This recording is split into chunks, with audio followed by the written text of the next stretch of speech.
Почепурившись, огорнувши стан святковою запаскою, дівчина немов іншою стала. Як і українська музика, що приміряла на себе трохи іншу запаску, стала ще більш колоритною. Вона поєднала у собі звучання чоловічого та жіночого, традиційного та електронного, класичного та експериментального.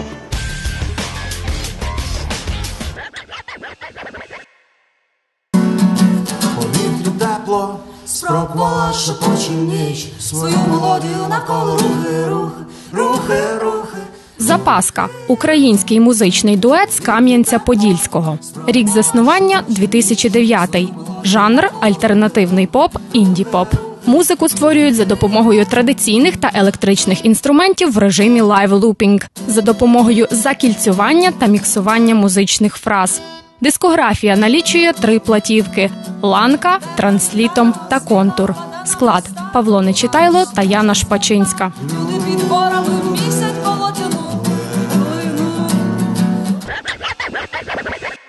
В Ужгороді запаска не вперше. Виявилось, що це місто подарувало їм безліч спогадів та асоціацій. Ми часто їздимо через Ужгород, в Словаччину, коли словацькі концерти. Частенько тут гуляємо. Ще коли я вчився в 90-ті в інституті, в мене друг, він часто їздив в Ужгород, ще в той період, коли всі торгували. І він завжди вертався окрилений в наш Кам'янець і говорив: «Да это вообще не Украина, ребята, вы все должны поехать в Ужгород».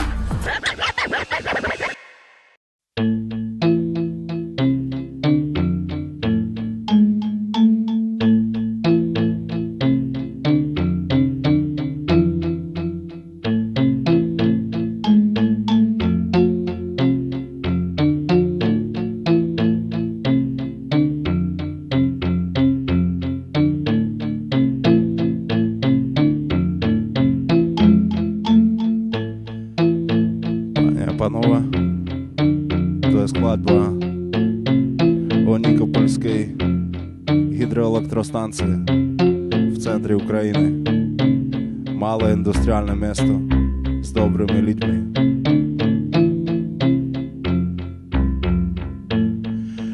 Дорогою не швидше, ніж через яр, за 2 години біля плотини.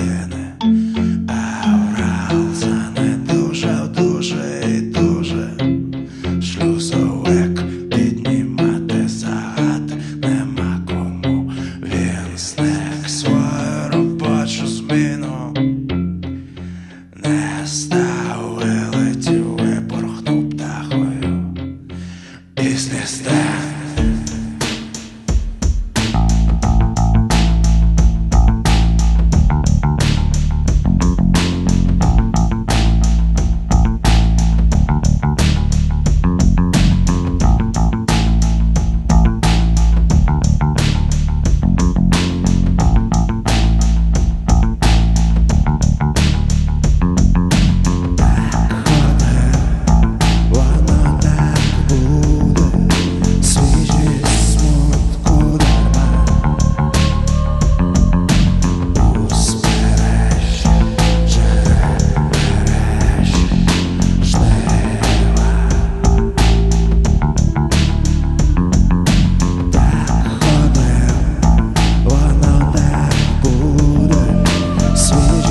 Народилася Запаска в місті, що займає 3-те місце після Оксфорда та Кембриджа по кількості студентів на душу населення. Окрім цього, Кам'янець-Подільський став виразним на українському музичному полотні ще в 90-х, а сьогодні відомий оригінальними командами та масштабними фестивалями.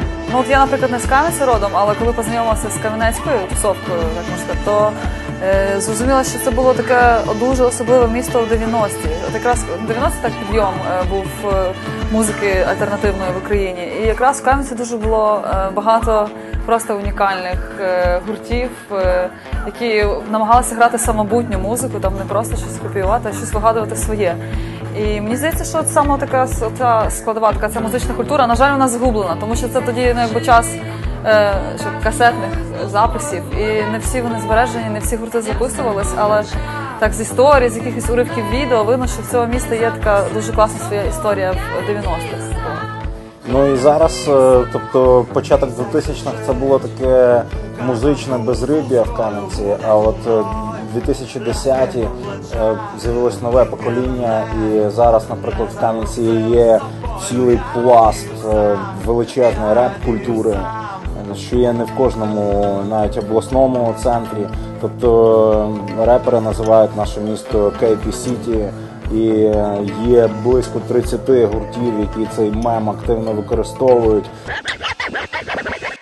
Запаску сконструювали Павло Нечитайло, фронтмен рок-гурту «Пропала грамота», та Яна Шпачинська, вокалістка гурту «Чече». Побувавши в різних іпостасях, сформували власне бачення стану сучасної української музики. От в порівнянні з тими от якраз гнилими 2000-ми, які я не люблю, 2000-2010, коли, як на мене, жахлива ситуація в українській музиці була, починаючи десь от вже з 2010-х років, я бачу позитивні тенденції. Я великий фанат української реп-культури, і зараз на Заході з'являється просто ціла низка проєктів, які абсолютно генетично не пов'язані з тим старим репом, який в нас був, якийсь там вхід у змінному взутті, чи танок на Майдані Конго, чи всі ці інші 40-річні пенсіонери хіп-хопу. Зараз молодий, класний абстракт хіп-хоп, і я раджу всім, хто зараз дивиться саундчек, просто зараз набрати там латинкою в інтернеті Папа Мавпа, наприклад, і послухати його треки, послухати олдскульного ніндзю з Дніпропетровська. Ну і взагалом, якби в музиці не тільки реп і хіп-хоп розвивається, бо зараз у всіх жанрах музичних в Україні багато дуже гуртів. Але основне, чого не вистачає, так це підтримки, якраз от, ну, я не знаю, це може якась взагалі фантастика з боку держави, таке уявити. Але ми, навіть буваючи в тій же Словаччині, розуміємо, що є типу країни, де така підтримка з боку держави існує, і це навіть виглядає так, що що просто існують клуби навіть за рахунок того, що вони отримують дотації, вони можуть робити концерти, які будуть, скажімо, не будуть окупатися за квитки, але вони будуть нести там людям щось нове.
історії гурту кілька повноцінних турів Польщею, Чеською Республікою, Словаччиною, а також виступив в Німеччині, Люксембурзі, Румунії, Угорщині, Білорусії, Росії, Латвії, Естонії, Швеції. Серед них найоригінальнішими були декілька.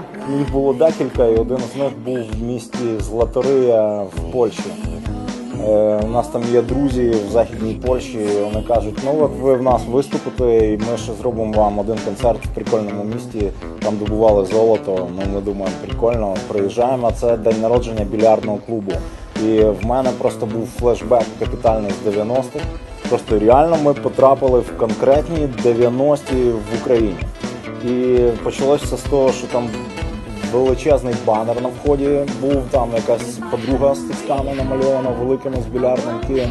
Написано, що там «Гощ вечора, жеспул запаска з України». Окей, ми заходимо, і там такий великий грузовий ліфт, і з нами заходять тьоті з такими декольте і несуть реальні голубці з олів'є просто туди. І ми думаємо, о-о, буде цікаво. І заходимо, а там все, пацанчики на спортивних в адідасах з цепями святкують день народження улюбленого більярдного клубу. І в них, коротше кажучи, фішка вечора була в тому, що в них не було мікрофонних стійок, і ми грали на стільцях з примотаними більярдними киями. Да, і до них примотані мікрофони. Вони були дуже щасливі, коли наш сет закінчився, і вони вже винесли торт, і торт зірвав найбільше оплесків. У піснях запаски оселилися французькі гноми, африканські пігмеї та колишні чемпіони дзюдо. Там кружляє королева листя, вимахує кинджалами сільський божевільний. А київські попелюшки готуються стати принцесами. Насамперед хочеться донести другим музикантам, можливо молодим, те, що займатися народ музикою такою, якою ви хочете. І все можливо. Можна грати навіть таку не надто популярну музику там, по продакшену, виконанню, ідеям, як ми. І з цієї музики можна існувати, головне в це вірити, і Господь завжди допоможе. А так ми просто, це як письменницька діяльність. Тобто письменник в кожному якомусь творі доносить щось інше, розкриває якісь ті чи інші картини, емоції, ідеї. Наш головний меседж, безумовно, це спасіння, вічне життя і польоти на інші планети в астральних тілах, все що завгодно. Якби добро, no Satan, in God we trust. Це наш основний меседж. Любіть і поширюйте любов.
Лаконічний мінімал Павла та Яни створений за допомогою традиційних інструментів та луп-стейшн. Заснуванню такого симбіозу передувало знайомство музикантів, яке має чимало варіацій. Ми познайомилися, я розкажу правдиву історію, без всяких нещасних випадків. Ми познайомилися на фестивалі, коли мені було 13 років. Бардівський фестиваль авторської пісні. Павло тоді навис зверху на автопаті і питає, де ваша мама? Я злякалась, думаю, ой, я просто така, знаєте, замкнута людина, тут якийсь дорослий вже такий юнак збитий, де моя мама. Дуже розпереживалася і навіть не могла уявити, що потім ми будемо разом грати музику. Але минуло років 7, так напевно, і стрес мій минув, і ми з Павлом знову почали спілкуватися, зустрілися в Києві, в нашому такому вавилончику українському, де можна зустрітись. І спробували якось грати разом музику. Композиції Запаска створює в режимі лайв-лупінг за допомогою закільцювання та міксування музичних фраз. Так, перебуваючи удвох на сцені, Запаска створюють щільне музичне полотно зі звуків традиційних музичних інструментів, вокалізмів та ефекторних процесорів. У мене зараз найулюбленіший інструмент – це мікшерний пульт. Дуже люблю щось там підкрутити по ходу. Я дуже люблю Пашин баянчик Калінка. У нього так гарно, у нього паперовий міх, і він так гарно посопає. Унікально. Ну, а буквально рік тому назад у нас з'явилась труба, і я зараз вже на ній граю краще, ніж рік тому назад. І це поки що мій улюблений інструмент, оскільки я там осваюю на ньому різні прийомчики гри, багато слухаю старих чорних джазменів. У нас тільки двоє, дві пари рук і валізи. Немає місць в чемоданах і, можливо, будемо міняти, можливо, цей баянчик, про який я наказала, Калінка, вже там міхи порвуться, і ми купимо ще якийсь маленький такий інструмент для карликів. Да, мікро, нам подобаються всякі маленькі дуже речі, якщо будуть якісь там міні-версії флейт, скрипочок, такі кишенькові. Тому. Це гарна штука, оскільки ми не дуже любимо, коли от музиканти, які грають електронну музику, виходять там з гарними зачісками і туплять 40 хвилин в комп'ютер. І там з серйозним виглядом нажимають ручку. Класно, коли музикант усміхається людям, в нього в руках з'являються якісь інструменти, це цікаво. Ну, а ще в нас, наприклад, є така співпраця з Омодада, Лесик із Тернополя, як з живим ударником. І, наприклад, влітку ми плануємо на фестивалі заграти, і це буде з живим ударником. Восени 2011-го Запаска спільно із зірками словацької інді-сцени Лонжітал зіграли тур Чехією та Словаччиною. А у листопаді-грудні 2012 року гурт відіграв більше 25 концертів разом із чеським гуртом Кузьміч Оркестра під час великого туру Україною, Молдовою та Білоруссю. Ми зараз збираємося їхати в тур. У нас будуть концерти в Україні найближчим часом, потім буде Словаччина, Чехія, трошки Німеччина, Польща. І так до травня, до середини травня будемо грати концерти, потім ми повернемося і будемо записувати новий матеріал. Ми вже записали невеличкий сингл, одну пісню. Ми працюємо з дуже талановитим подільським звукорежисером і саунд-продюсером Алекс Джей Крамер. І можна вже сказати, що якщо попередні альбоми ми просто ще чи не зовсім знали, що ми хочемо, це був якби експеримент, то от зараз, я не знаю, як Яна, але записуючи от пісню, яку ми записували минулого тижня, я вже розумію, що це шедевр. Запаска – це однотонне щільне полотно з кольоровими вкрапленнями. Їх яскраві фарби – це харизма та неповторність. Не пропустіть запаску у своєму місті, вона наповнить вас яскравими фарбами. Живе семплування, мелодійний речитатив та чорні стилі. Українська запаска то кличе до танцю, то тягне у мармеладну дрімоту. Не прощаємося.